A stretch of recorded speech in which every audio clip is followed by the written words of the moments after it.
Good morning, everyone. How are you all? I hope you all will be safe and fine at your homes. Okay, student, this is our chapter, our rights and duties. हमारे अधिकार और कर्तव्य. हाँ जी students, जैसा कि आपको पता है कि आप सभी एक फैमिली में रहते हो, मम्मी पापा दादा दादी के साथ रहते हो, तो बेटा जी एक परिवार का सदस्य होने के नाते हमारे कुछ कर्तव्य और कुछ अधिकार दिए जाते हैं। हमें अधिकार होते हैं कि हमें क्या क्या करने का हक है, कि हम ये काम कर सकते हैं, हम कहीं जा सकते हैं, घूम फिर सकते हैं। हाँ जी, लेकिन उसके साथ हमारे कुछ कर्तव्य होते हैं, हमारी कुछ ड्यूटीज़ होती हैं बेटा जी। ड्यूटीज़ मीन्स कि हम दूसरों के काम में इंटरफेयर ना करें। ऐसे ही भारतीय सरकार ने हमें भारत का नागरिक होने के नाते कुछ राइट्स और ड्यूटीज़ दी हैं, जिन्हें हम fundamental rights and fundamental duties बोलते हैं। हाँ जी, ये कंसेप्ट मैं आपको आज रीड करा रही हूँ। Okay students. हाँ जी students, The Constituent Assembly passed the Indian Constitution on 26 November 1949। हाँ जी, संविधान सभा जो थी उसने हमारे भारतीय संविधान को 26 नवंबर 1949 को पास कर दिया था, but came into affect on 26 जनवरी 1950। लेकिन इसको 26 जनवरी 1950 को लागू किया गया था, making India a republic, Bharat को गणतंत्र राज्य घोषित करते हुए। हाँ जी, constitution of a country is its supreme law, किसी भी देश का संविधान जो है उसका सर्वोच्च कानून होता है। Besides the English version there is also an official Hindi translation, English में इसको लिखा गया था संविधान को, लेकिन उसके साथ साथ हिंदी में भी ट्रांसलेट किया गया था।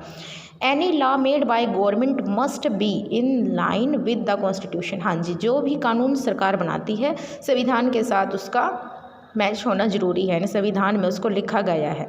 In India Republic day celebrated on 26 जनवरी, भारत में 26 जनवरी को गणतंत्र दिवस मनाया जाता है। हाँ जी, every year to mark the day on which its constitution was adopted, Bharat के संविधान के लागू होने के दिन के रूप में। हाँ जी, संविधान लागू हुआ था हमारे 26 जनवरी 1950 को, तो इसको रिपब्लिक डे के रूप में मनाया जाता है। The Indian constitution lays down certain rights and duties for the Indian so that they may lead a comfortable life। हाँ जी, भारत ने अपने देश के नागरिकों को कुछ राइट्स और ड्यूटीज़ दी है ताकि वो अपना कंफर्टेबली जीवन जी सके। And act as responsible citizen, और एक जिम्मेदार नागरिक होने की भूमिका निभा सके, irrespective of sex, caste, religion और प्लेस ऑफ बर्थ। हाँ जी, किसको पीछे छोड़ते हुए? Sex, caste, religion and place of birth. हाँ जी, इन सब चीज़ों से दूर हट के, लिंग, जाति, धर्म आदि से परे हट के देश का नागरिक होने की जिम्मेदारी निभा सके। The rights of the citizen are called fundamental rights, जो अधिकार नागरिक होने के नाते हमें मिले उनको फंडामेंटल राइट्स बोलते हैं, मौलिक अधिकार। While their duties are termed as fundamental duties. हाँ जी, लेकिन जो हमें कर्तव्य दिए गए हैं उनको हम फंडामेंटल ड्यूटीज़ के रूप में बताते हैं। फंडामेंटल राइट्स हमारे जो हैं वो है राइट टू इक्वलिटी। हाँ जी, इक्वलिटी मीन्स समानता का अधिकार। The constitution of India guarantees equality for all citizen of the country. हाँ जी, हमारे देश का संविधान जो है हमें गारंटी देता है किस चीज़ की, कि हम संविधान के आगे, कानून के सामने सभी समान हैं। No one can be treated unfairly on the basis of sex, caste, religion और प्लेस ऑफ बर्थ। हाँ जी, किसी के भी साथ बुरा व्यवहार नहीं किया जाएगा, किन चीज़ों को लेकर? सेक्स, कास्ट, रिलीजन या फिर प्लेस ऑफ बर्थ को लेकर। The weaker section of the society however are protected by certain laws. हाँ जी, जो देश के निम्न जाति के लोग हैं उनको कुछ कानूनों द्वारा रिजर्वेशन दी गई है उनकी सुरक्षा के लिए। Seats have been reserved for them in schools, colleges. हाँ जी, उनके लिए स्कूल कॉलेजों में भी सीट रिजर्व की गई है। Government jobs and representative body, और उनके साथ साथ गवर्नमेंट जॉब्स और जो हमारी विधानसभा वगैरह उनमें इनके लिए सीट रिजर्व की गई है। हाँ जी, untouchability is prohibited by law, छुआछूत को सरकार द्वारा निषेध या प्रतिबंधित किया गया है। The practice has been abolished by the constitution, संविधान के द्वारा छुआछूत रूपी जो एक बुराई हमारे देश में मानी जाती थी उसको ख़त्म कर दिया गया है। राइट टू फ्रीडम है हमारा सेकंड राइट, स्वतंत्रता का अधिकार। As the constitution lay down every citizen of the country has the right to express his और हर थॉट्स एंड स्पीच। हाँ जी, हमारे देश के नागरिक होने के नाते सभी को, चाहे वो महिला हो या पुरुष हो, उनको अपने विचार व्यक्त करने का अधिकार है। They can assemble peacefully without arms, बिना हथियार के कहीं भी इकट्ठे हो सकते हैं। फॉर्म्स यूनियन एंड एसोसिएशंस, हाँ जी, किसी प्रकार के संघ या सभा बना सकते हैं।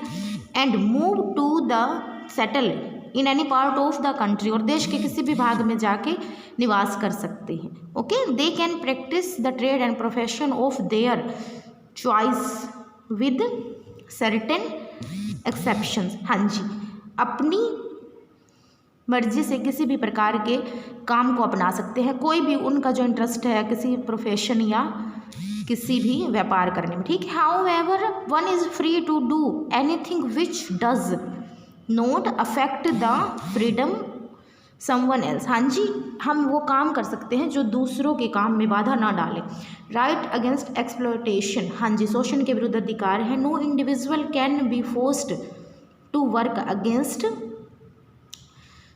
हिज और हर विश और विदाउट वेजेस। हाँ जी, किसी को भी हम उसकी मर्जी के खिलाफ और बिना वेतन के काम नहीं करा सकते, नहीं ले सकते हैं। No child below the age of 14 can be made to work on risky places like factories and mine. हाँ जी, 14 साल से कम उम्र के बच्चों से किसी प्रकार के फैक्ट्री हो या खानों में काम नहीं लिया जाएगा जो उनके जीवन के लिए खतरा हो। हाँ जी, right to freedom of religion, धार्मिक स्वतंत्रता का अधिकार। According to the constitution every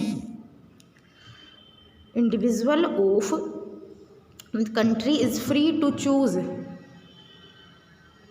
and profess her his religion. हाँ जी, हमारे देश के सभी नागरिकों का अधिकार है कि वो अपने मर्जी से किसी भी धर्म को अपना सकते हैं, मान सकते हैं। All religions are treated alike, सभी धर्मों को समान अधिकार दिए गए हैं, समान समझा गया है। No one can be force to practice any religion against his her wish, किसी भी इंसान पर कोई धर्म नहीं थोपा जाएगा उसकी मर्जी के खिलाफ। नेक्स्ट है कल्चरल एंड एजुकेशनल राइट। हाँ जी, नागरिकों को सांस्कृतिक व शैक्षणिक अधिकार दिए गए हैं। India is having several culture, हमारे देश में बहुत से संस्कृतियां हैं, लैंग्वेजेस हैं, इंस्क्रिप्ट हैं और बहुत सी लिपियां हैं etcetera. As this is a vast country, जैसे कि हमारा देश एक बहुत विशाल बहुत बड़ा देश है। विद मैनी स्टेट्स, बहुत से राज्य हैं। And with their own specific cultures and language, जिनके अपना अपना अलग संस्कृति और भाषाएं हैं। Also there are many minority groups like Muslim, Christians and Sikhs, और यहाँ पे कुछ अल्प जाति के लोग भी रहते हैं। These are called minority groups which have the number of individual less than half of number of individual of the largest group. हाँ जी, इनको अल्पसंख्यक बोले जाते हैं क्योंकि इनकी संख्या और जाति के लोगों से कम होती है। Each group has the right to follow its own customs and tradition, सभी ग्रुप के लोगों को यानी कि सभी धर्म जाति के लोगों को अपने रीति रिवाज अपनाने का अधिकार है, उनको मानने का अधिकार है। To set up its own educational institution anywhere in the country, और देश के किसी भी हिस्से में वो अपना शैक्षणिक संस्थान बना सकते हैं। राइट टू कॉन्स्टिट्यूशनल रेमेडीज़, हाँ जी, संवैधानिक उपचारों का अधिकार। इसका मतलब होता है कि an Indian citizen has been giving the right to ask for justice in the court of law if she और he feels that his her fundamental rights has be violated. अगर हमारे किसी भी अधिकार को कोई ख़त्म करने की या हानि पहुंचाने की कोशिश करता है तो हम कानून के सामने अपील कर सकते हैं। We should keep in mind that fundamental rights can be suspended in time of emergency. हाँ जी, हमें ये भी याद रखना है कि हमारे जो मौलिक अधिकार हैं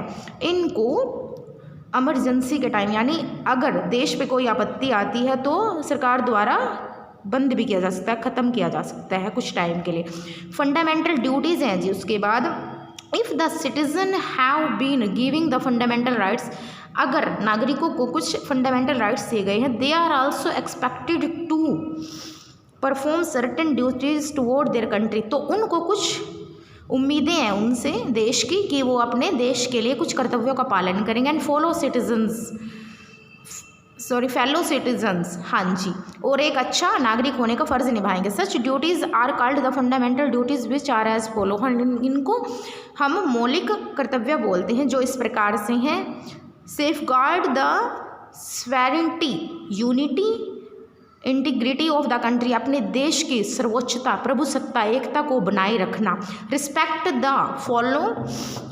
फॉलो द कॉन्स्टिट्यूशन और लॉ ऑफ कंट्री, अपने देश के संविधान का पालन करना और उसकी कद्र करना।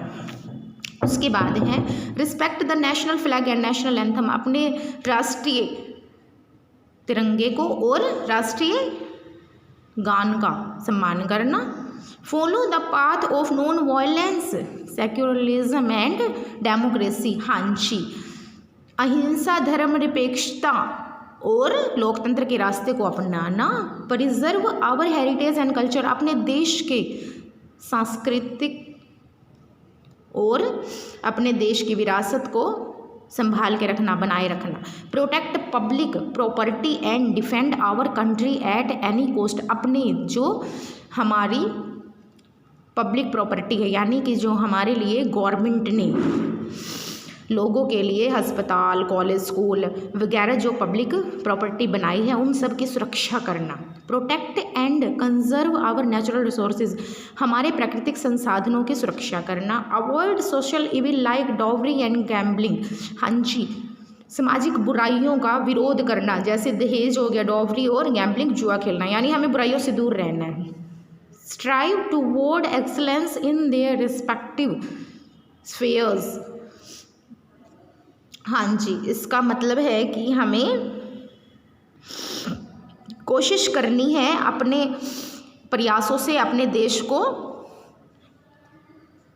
ऊंचाई पर ले जाने की। We should keep in mind that the rights and duty together, हमें याद रखना चाहिए कि अधिकार के साथ हमारे कर्तव्य चलते हैं। हाँ जी, directive principle of states policy, निर्देशक सिद्धांत जो है किसी भी देश की नीति होती हैं। The government has also been given certain guidelines by the constitution that the government must follow while ruling the country, be better governance and for the welfare of the people. हाँ जी, गवर्नमेंट ने हमारे लिए कुछ guidelines जारी किए हैं। हाँ जी, यानी संविधान में लिखा गया है कि जो भी गवर्नमेंट हमारे देश को चला रही है उसको अपने नागरिकों की भलाई के लिए कुछ काम जो करने हैं वो किस तरीके से करने हैं, किन रूल को फॉलो करना है। These guidelines are called the directive principle, इनको निर्देशक सिद्धांत बोला जाता है। ऑफ स्टेट पॉलिसी, राज्य नीति के, ठीक है, नीति के निर्देशक सिद्धांत। सम ऑफ देम आर फॉलो, ये है भाई, provide adequate means of livelihood, लोगों को जीविका के पर्याप्त साधन देना। एडिक्वेट मतलब पर्याप्त साधन देना। Take care of weaker section of society and improve their condition, अपने देश के जो अल्पसंख्यक हैं, निम्न जाति के लोग हैं, उनकी सुरक्षा करना और उनकी स्थिति में सुधार लाना। Ensure that wealth is not concentrated in the hands of a few individual, इस बात का ध्यान रखना कि जो धन है वो कुछ ही लोगों के हाथ में ना चला जाए। प्रिवेंट चाइल्ड लेबर, बाल श्रम पर रोक लगाना। Provide free education for children under the age of 14, 14 साल से कम उम्र के बच्चों को फ्री एजुकेशन देना। Provide equal opportunities for man and women, हाँ जी, आदमी और औरतों को समान रूप से अवसर प्रदान करना ताकि वो अपने तरक्की कर सके, जीवन में आगे बढ़ सके। हाँ जी स्टूडेंट, आई होप कि आप समझ रहे होंगे जो आपको लेसन पढ़ाया गया है।